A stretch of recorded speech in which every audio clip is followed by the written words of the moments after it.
I messed up tonight. I lost another fight. I still mess up, but I'll just start again.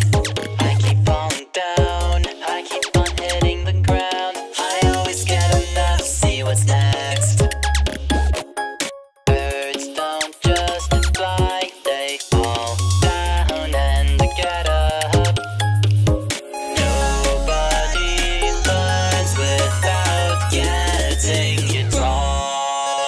I won't give up, no I won't give in till I reach the end and then I'll start again. No I won't leave, I wanna try everything, I wanna try even though I could fail.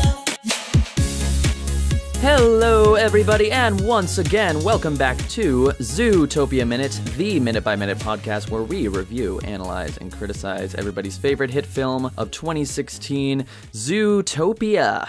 I am your host, Simul, and I'm here with my co-host... Choco. Happy Prime Day, everybody. Happy Prime Day, that's right. We're recording this on Prime Day. Make sure you get those deals in. Yep. Yes, but this is Zootopia Minute. It's been a while since we last had a chance to talk to you guys, but we're here today to talk about minute 56. So for those of you following along, this minute is going to start on timestamp 5600, go to 5659, and this minute begins as the camera is panning up, and we have Judy followed by the rest of the police department with Bogo right behind her. Judy saying, Mr. Otterton did not just disappear. I believe he and this jaguar, they went savage, sir. Then we have a lot of dialogue. We approach the area where this jaguar was last seen up on that sort of Skytram platform, but mysteriously he has disappeared, and Judy now has some trouble explaining why that might be, and Bogo insists that she keep up her end of the bargain that they made earlier and that she surrender her badge. And the minute ends on Chief Bogo saying, badge, handing out his hand to take it, and Judy begins to reluctantly take that badge off. And that's where the minute ends. So sort of an emotional minute here. We have sort of a big switch from the beginning to the end of the minute, where at the beginning we thought, oh yeah, this is fine. Judy's finally going to get to prove herself. But then partway through the minute, oh no, the jaguar's gone and things are actually not going her way. Ooh, it's a case of the missing jaguar. I know, we went from a missing otter, now it's a missing jaguar. Oh, suspicious. I wonder what's happening in this crazy world of animals. Yeah, that's a good point, though. He did disappear. Now he's among the missing mammals, I suppose. Because he was handcuffed. So that means someone either had a key handcuff, because I don't think we even saw the remains of the other half of the handcuff that's connected to the rail wing, did we? Because you could use bolt cutters to cut it off, but I don't think we saw any remains of any proof that the jaguar was there at all. Yeah, I don't know. We'll have to talk about that more in depth. But before we begin, guys, just want to give a quick note here. We know it's been a bit of a delay since the last episode, and we're here to warn you it'll be a bit of a delay again towards the next episode here. We're right smack in the middle of con season, so both of us are kind of busy, but we do appreciate your patience. I just came back from the, I guess what was formerly the largest furry con, Anthrocon, so that was a crazy experience, and I will have San Diego Comic-Con next week with BronyCon right after that, and Animanga back-to-back, so 3 back-to-back cons. Very, very fun. Yeah, so lots to look forward to, but we do appreciate your guys' patience and your willingness to stick with us through all of this. All right, so yeah, interesting minute. Kind of where we left off is that Judy and Nick had been trapped up in those ropes. Now the police department, the ZPD, has finally arrived, and Judy thinks, hey, this is my chance. I've reached the end of my ultimatum, and I'm going to get to prove that I can solve this case, but things don't go her way. What are your first thoughts here? Well, it is very, like I said, it is kind of suspicious that the jaguar just disappeared without any remains of the handcuffs or any remains of the rails being broken, as far as we could see. So that is kind of mysterious. I guess it's tying in with the missing mammals case that we have going on. Yeah, it's kind of, I feel kind of bad for Judy. It's what happens in the preceding moments that kind of makes me question this world a bit. But at the moment, it does seem like Judy was on a high. Finally, I think I made a connection in this case. And all of a sudden, oops, nothing to show for. So again, it's the emotional roller coaster minute here. And all of it sort of starts with this bit of dialogue that we have leading up to it. So kind of the very first thing in the minute, they're walking up here towards where this jaguar is supposed to be. And Judy explains, because she had just said, hey, I thought this was a missing mammal case, but it's way bigger. Mr. Otterton did not just disappear. I believe he and this jaguar, referencing that jaguar, and then she does a pause, they went savage, sir. And I think that's really interesting that she made a deliberate choice to use that language. She used the word savage. And there's a sort of a moment right before she says it in that pause where she's kind of looking around down at the ground trying to maybe find a word. And it makes me wonder if she really put much thought into the weight of saying something like this person went savage. Like there's a lot of baggage that comes with using a word that's severe. And you hear it from Bogo responding right again, savage.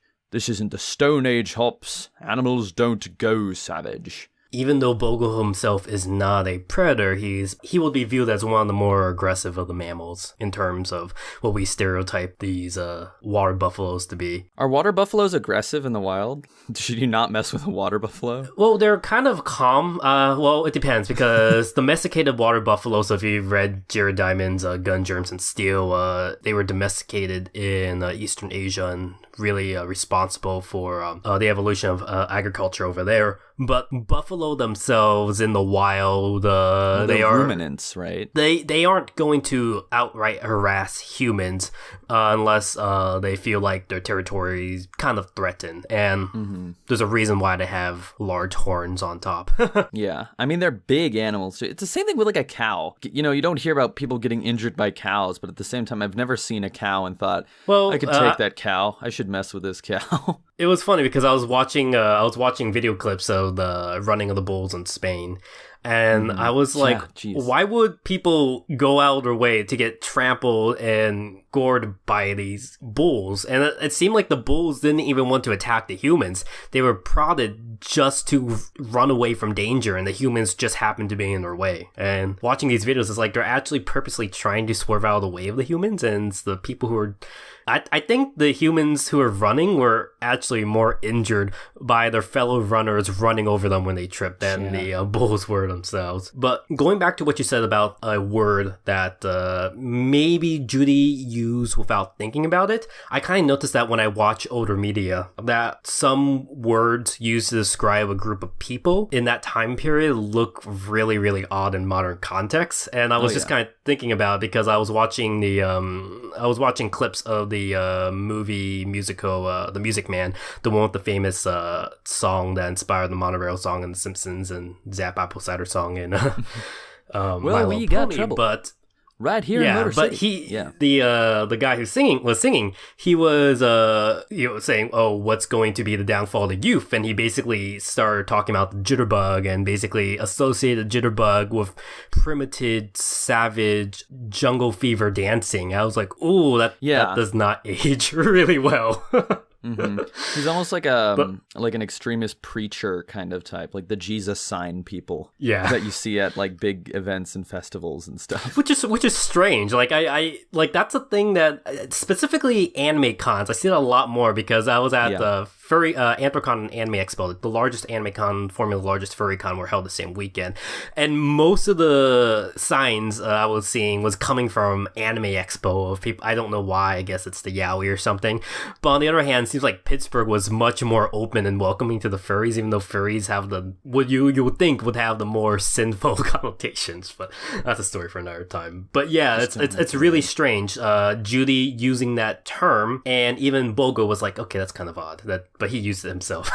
Yeah, it's just weird that's the first word that she seems is appropriate. Savage specifically. I mean, she could have said something like he went crazy or he was out of his mind. But I think the use of the word savage there, it reminds you that, hey, this is a movie about animals. Animals are savage, We as humans, we don't use the word savage to refer to people that just start going crazy. I mean, historically, that word has been used, to refer to maybe cultures that from sort of a more Western mindset are perceived as more primitive. And of course, that sort of description is no longer seen as being acceptable or correct, but it's not a word we would necessarily use to say someone went crazy or started flipping out or attacking people, But there are even some people who actually get upset with the term crazy as well.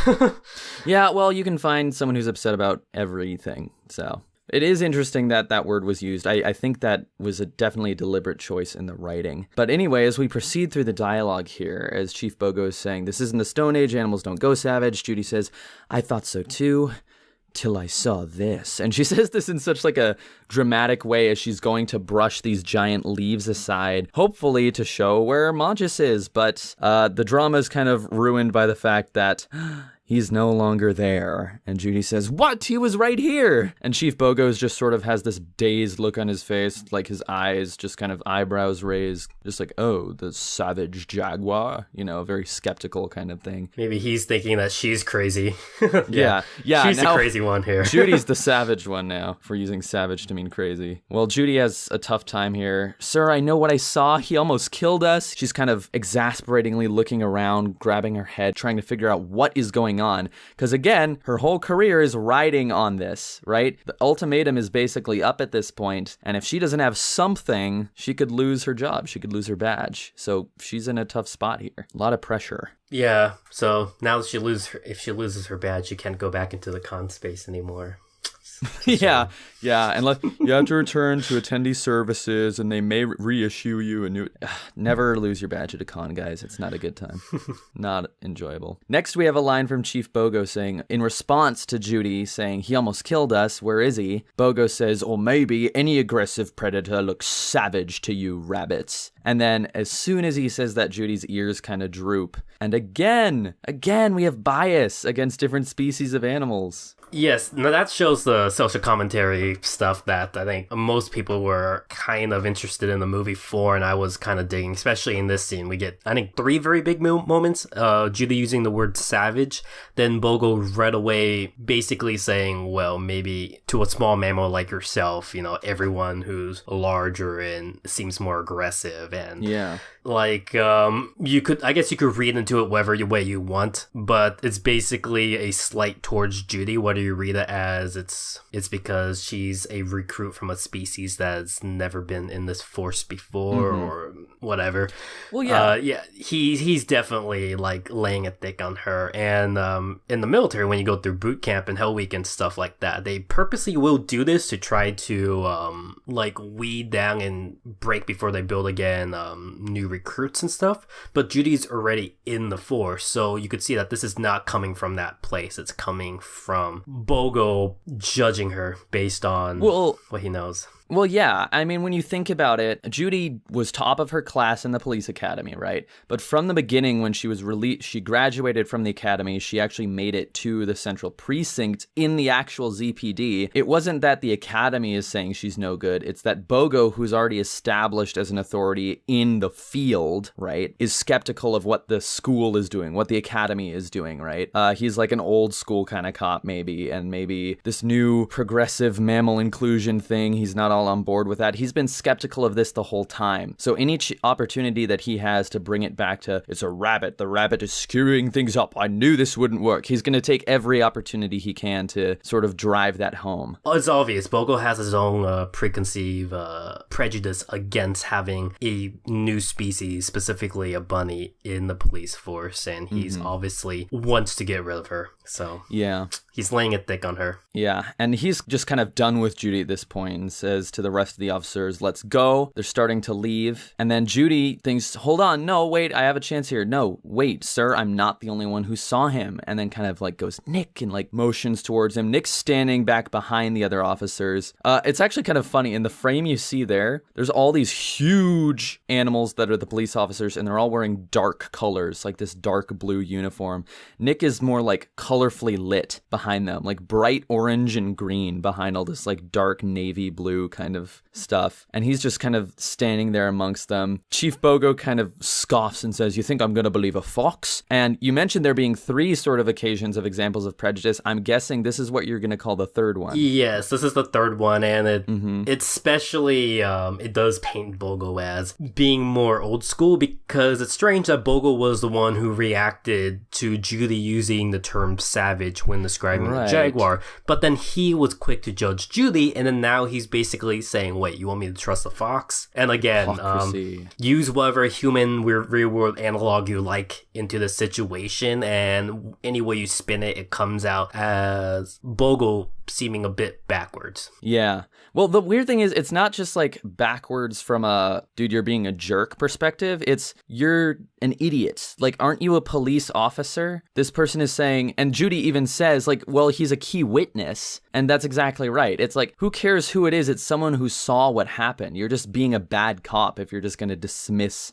eyewitness testimony right off the bat that way. And you haven't been watching as much cop shows as I have in the last few weeks. I just have cop shows in the background while I draw and stuff. But it seems like a lot of cases when it's a case where they actually miss catching a murderer, robber, suspect, or a case ends up being solved much later than normal. It's because the local police department thinks that certain witnesses are shady and not to be trusted, and they don't enter their testimony into files and stuff. And I think that's kind of the case here. Like, yeah, you're right. It is Bogle being a bad cop as well, but it's something that does happen a lot. So it does happen a lot, but I would still argue, like, when that happens in the real world, that's also bad police work, right? Yep. And another question that gets raised here is how much of it here is him thinking, oh, it's a fox, I'm not going to trust a fox, and how much of it is him just being, I'm not going to do anything that'll let Judy off the hook? How much of it is his bias against Judy, and how much of it is his bias against foxes or Nick? It obviously sounds like a mixture of both. He does not want Judy there for some reason. It's obvious that the first thing he said about Nick was that he was a fox and he couldn't be trusted, essentially. If he was specifically just trying to find a reason to weasel out of keeping Judy on board, I don't think he would instantly kind of attack Nick in that sleight of hand way. Yeah. Well, all Judy has to do is explain, no, sir, you can totally trust this fox. He was a con artist that I met. You can trust him. Like, she doesn't have much else she could really do to back that up, I guess. So yeah, so we'll see. But he should have. Nick's fault for reinforcing the stereotype. Yeah. Like I said, I love Nick expressions throughout this entire movie. Oh, yeah. Again, if you guys see all the original concept art and all the original animatics, back when Nick was supposed to be the main character, it was his character model that was getting the most expressions tested in the old animatic testings and whatnot. So you could see that they really, really had a lot of different expressions they had to convey within Nick's character model himself. I think even more than Judy's character model. Nick has, again, some of the best expressions. I love seeing his eyes widen, especially when he hears Bogle kind of mention that in front of his face, literally. Yeah. And I think it happens with Judy too, but I think maybe with Nick, the expressions, they have to be more subtle about it, or it's more nuanced because they don't have those big ears to work with. Judy's ears in this scene, there's a lot of up, down, up, down, up, down going on with there too. Just, again, emotional roller coaster. Lots of big changes going on. But yeah, totally. The expressions are still amazing in this movie every time we take a look at them. Well, Chief Bogo then continues after Judy says, look, he was a key witness. Bogo interrupts, 2 days to find the otter or you quit. That was the deal. Then he sort of holds out his hand. Badge. And then we have, like you just mentioned, this close-up of Nick's face, and Nick has this sad kind of, like, his mouth drops open, his eyes widen, and it makes me think this is actually the first Nick is hearing that is an issue for Judy, isn't it? Judy didn't tell Nick that, hey, I need you to help me with this or else I'll lose my job. Nick just assumed that she was another cop. You know? Yes, because earlier in the movie, it was Nick who was trying to hurry the investigation along, and in fact was even kind of stonewalling Judy along the way, trying to prevent her from... Yeah, so it was Nick who was kind of doing this, and then now he's like, all of it's kind of hitting him, and the realization of what Judy was actually really, really trying to fight for, and Nick's expression just... You could see that he finally just came to realization and just hit him, and again, another one of my favorite expressions. It's just a great way to convey emotions, especially how his eyes widen and everything. Yeah, Nick's realizing he kind of screwed up there by kind of putting all the roadblocks in the investigation. And yeah, again, more character development. Nick seems genuinely upset about what's going on. Well, Judy then sort of tries to reason with Bogo, saying, sir, we had, and just Bogo does not let her talk, reiterates badge even louder, and then the minute ends on Judy looking utterly defeated, starting to unclip her badge from her vest. Oh, what another cliffhanger to end on. Yeah. And we apologize. It's going to be a long wait till you find out what happens next. It's just like, what's going to happen next on Steven Universe? You don't know. You don't know when. You don't know when the next Zootopia Minute Bomb is going to happen. I know. Well, it'll keep you on your toes, you know. We never announce ahead of time, really. Yeah. So, again, a lot happened in this minute. So much emotion, so much going on. We're going to have to wait and see till the next minute what happens if she's really going to have to quit and what becomes of the missing mammals, what becomes of Nick. We'll have to find out. All right, so that'll do it for the minute. I guess we're not going to spend too much more time here, but there's just a few things we want to talk about. As we previously mentioned, there is going to be a bit of a delay following this episode because, again, middle of con season. Both Choco and I have con stuff going on. We'll start, Choco, with your next thing coming up, since you've got one before the one we're both at. Yeah, so literally the biggest cons of the year are all happening within the same kind of month period.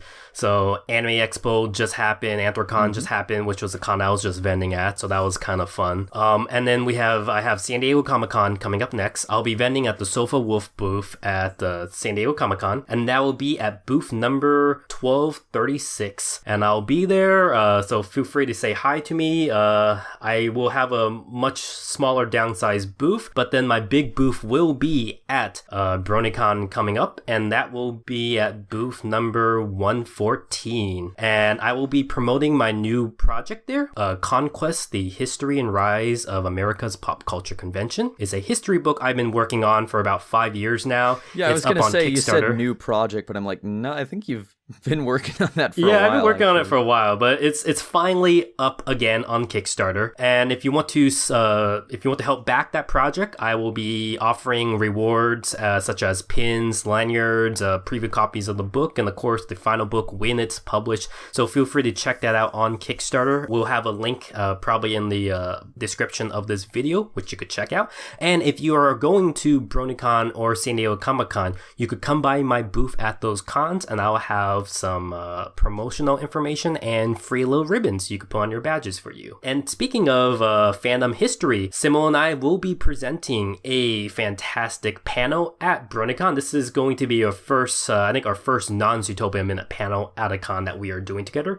It's called Brony Fandom History with Choco and Simul. It will be taking place on Saturday at 5:30 p.m. in the Hall of Chaos. And it looks like they actually made our panel one that requires an ID, plus 21. Hall of Chaos is all 21 up. They actually have a bar in the panel room. So. Oh, that's pretty fun. I don't think we're going to be talking anything specifically not safe for work, but do have your ID cards ready for that. And we might have a very, very special guest joining us for that panel, so be sure to check that out. And as we said, we won't have a Zootopia Minute panel at this con, but this will kind of be our substitute for that. And I'll promise you guys we'll have just as much fun. Yep, definitely looking forward to that. So BronyCon coming up, we'll both be there once again. Hope to see some of you guys there as well. And you'll be cosplaying as Hoofbeats again, right? Yep, I'll be Hoofbeats again, returning for the 4th year. I'll be the Hoofbeats mascot actor. And after that, then the only con stuff, that's most of the con stuff I have for the year. But